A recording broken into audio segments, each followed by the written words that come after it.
I'm often asked by executives whether it's a good idea for them to take on a board role while they're still in their executive role. What a great question. And I think there's many benefits, but there's also a number of considerations.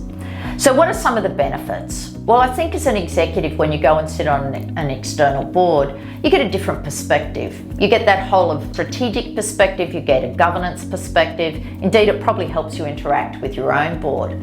You also learn new skills, experience, you might learn about a new industry, and you make new networks and other contacts. So many benefits to doing that.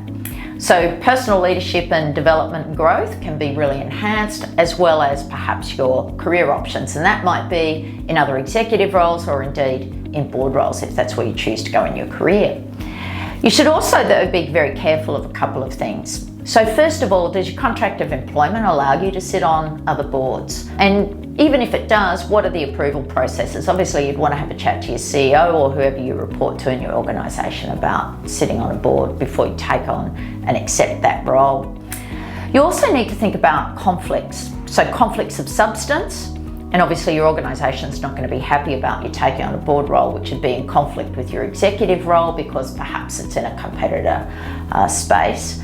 But also conflicts of time. How are you going to be able to manage your diary? When are your executive commitments? When might the board commitments be?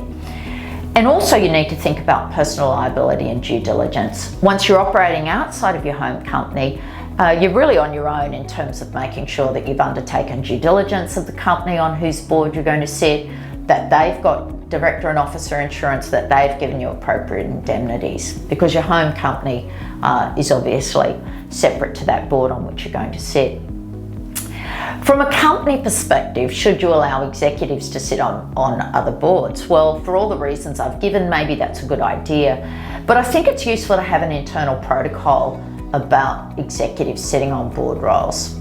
Who's to approve it? Is it the CEO or is it the CEO and the board?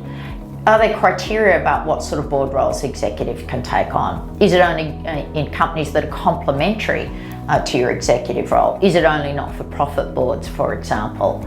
And also, how many roles can an executive take on? I see some executives with 2 and 3 board roles, and I really wonder how they're able to balance their time and really give their executive role 100% commitment, which of course you still need to do even when you're taking on board roles. So some real benefits for executives to take on additional board roles, but also some key considerations, both from their perspective, but also from their company's perspective.